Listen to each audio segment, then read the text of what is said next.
د ډمانو د پاره د ډانسرانو د پاره لکونو روپۍ شته دی او نوره خزانه خالی ده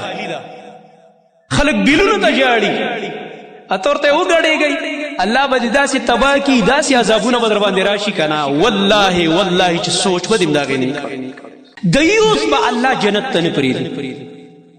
دیوس انسان الله جنت ته هلکه ولې غلی شو خفه کېږي په دیوسانو که څنګه دیوس انسان الله جنت ته نه پرېږدي دیوس انسان هغه چاته وایي چې دی ښه ګوري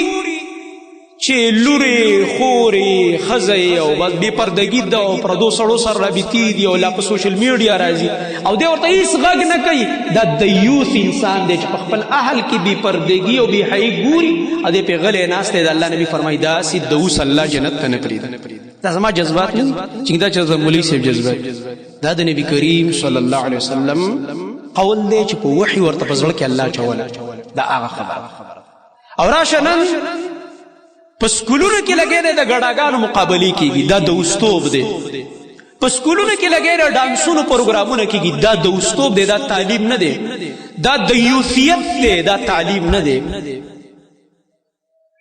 تعلیم دې ته نه وایي تعلیم د انسان نه انسان جوړوي تعلیم انسان ته انسانیت او تهذیب ورښوي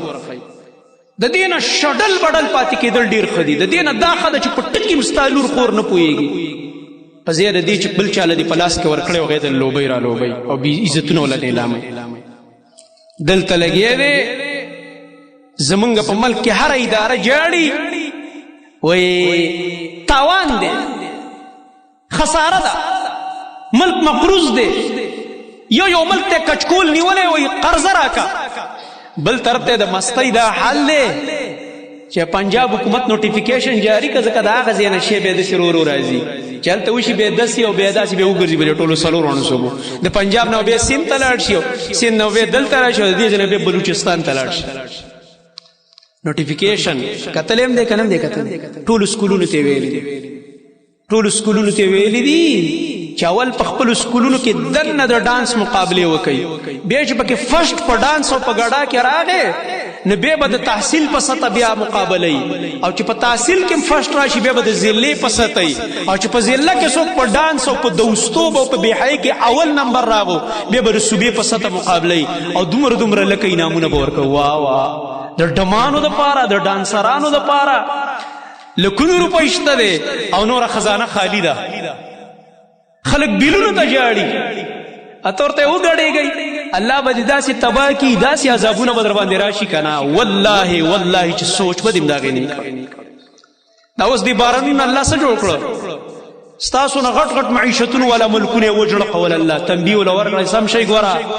نن خو مې در باندې اوبه راوستې بل ورځ به د اوبو سره یو جړق هم دله درکړم دا بلډینګان به هم لاندې پراته وي ګوره سم شی د الله رب العالمین سره دومره لښکرې دي چې د دې علم سوا د الله نه بل چا سره نشته وما یعلم